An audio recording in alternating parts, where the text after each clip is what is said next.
সবার অত্যন্ত প্রিয় স্যার শ্রী শুভাশিস ঘোষ ঠাকুর সংলাপের কর্ণধার। সুভাষিসদার সঙ্গে যতটাই বলবো ততটাই বেশি বলা হবে বা কিছুই বলা হবে না, সময় কম।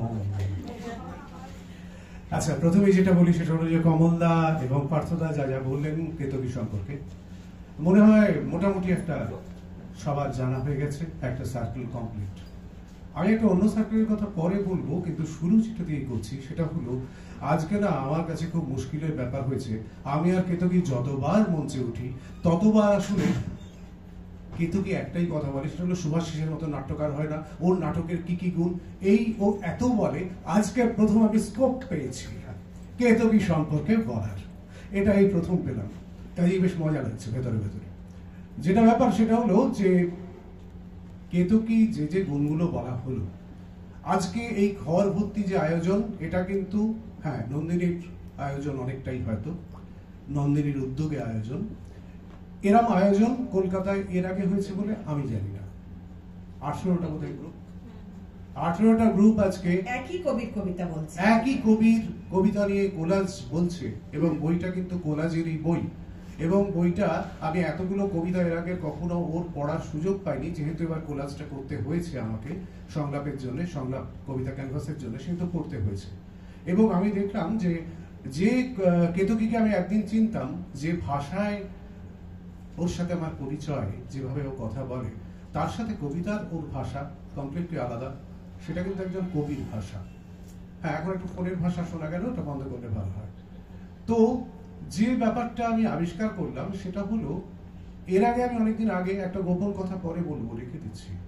সেটা হলো যে এখন যেটুকু দেখলাম সেটা হলো যে কবিতার ভাষার প্রতি যে প্রেম, এবং কবিতার একটা, প্রত্যেকের ভাষা তো আলাদা হয়, কবিতা লেখার সময় প্রত্যেক কবির ভাষা কিন্তু আলাদা হয়, আলাদা পথ হয়। সেই পথটা যেন আমি আবিষ্কার করলাম ওর কবিতাগুলো পড়তে পড়তে। আর ভীষণ সময় কম, সেহেতু বলে দিচ্ছি, বেশিক্ষণ উদ্বেগে রাখবো না কাউকে, যে ওর একটা গোপন প্রেমের খবর আছে। কারা কারা জানো জানি না, এখন ভীষণ ঘামছে। ওর একটা গোপন প্রেমের খবর আমার কাছে আছে, এটা আজ থেকে 12-14 বছর আগের কথা, আরো বেশি হবে। তখন আমাদের প্রথম সংলাপের শুরু কত বন্ধু বান্ধবদের নিয়ে, তার মধ্যে কেতকী একজন। কেতকীর প্রেম কিছুতেই পড়বে না প্রেমে, আমি জোর করে ফেলেছিলাম, সেটা হলো শ্রুতি নাটকে। শ্রুতি নাটকের প্রেমে মানে একটা নাটক ওকে করতে হবে বলে একদম বেঁধে দিয়েছিলাম, যেটা করতেই হবে, বাধ্যবাধকতা, কিছুতেই করবে না। তখন এই দ্রৌপদী সম্পর্কিত যে কবিতাটি, সেটা আমরা শুনছি প্রতি সন্ধ্যেবেলা। ওর কবিতা বলছে তখন এরম লোকজন নেই, আমরা 5-7 জন, 8 জন, 10 জন, আমরা কিন্তু কিছুটা সময় রাখতাম কেতকীর কবিতা শুনবার জন্য। এটা ঘটনা, আমাদের ভাল লাগতো, আমরা শুনতাম, আমরা ওকে জোরজার করতাম, পড়তে বলতাম, এবং আমরা শুনতাম কবিতাগুলো, সেটা ছিল। তারপরে যেটা হতো সেটা হলো যে ওকে নাটক করতে হবে, এবং নাটক করতে হবে বলার পর অনেক ও বলেছিল করবো না করবো না করবো না, বাধা নিষেধ অনেক পেরিয়ে যে নাটকটাও করেছিল অভয়ারণ্য, সেটা একটি মন্ত্রীর রোল, বিশেষ রোল, পরে অনেকে করেছে, বড় বড়রাও করেছেন অনেকে, কিন্তু আজ পর্যন্ত মাইলস্টোন হয়ে আছে। কিন্তু ওই নাটকের ওই চরিত্রটি অনেকে এখনো জিজ্ঞেস করে যে যিনি করেছিলেন তিনি, তাকে দিয়ে করানো যায় না, অর্থাৎ মিস করে অনেকে। এটা খুব ইন্টারেস্টিং আমাদের কাছে, যে ওর এই যে নাটকের প্রতি ও একটাই প্রেমে পড়েছিল, একবারই পড়েছিল, তারপর আর পড়েনি।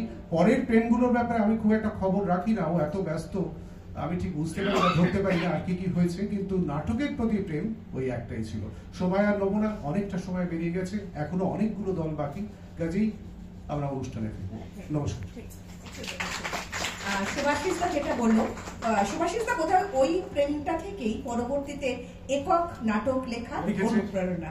একদম একক নাটকগুলো সত্যিকার ভীষণ ভালো। পরের দিকে যে যেগুলো, সেগুলো হচ্ছে গীতিকার হিসেবে, গবেষক হিসেবে, হ্যাঁ, সেই সব দিকে তিনি টার্ন নিয়েছেন। এগুলো তো আমরা পেলাম, এবং ওর অনুষ্ঠান যেগুলো হয় শিল্পীদের, সেগুলোর মধ্যে যে ভ্যারাইটি, বিভিন্ন ধরনের যে অনুষ্ঠান, আমরা অনুষ্ঠান বলতেই বুঝি কবিতা, গান, নাটক ইত্যাদি, ওর কাছে কিন্তু ব্যাপারগুলো খুব স্পেশালাইজড, সেটাও আমাদের কাছে বিরাট একটা পাওয়া থাকে।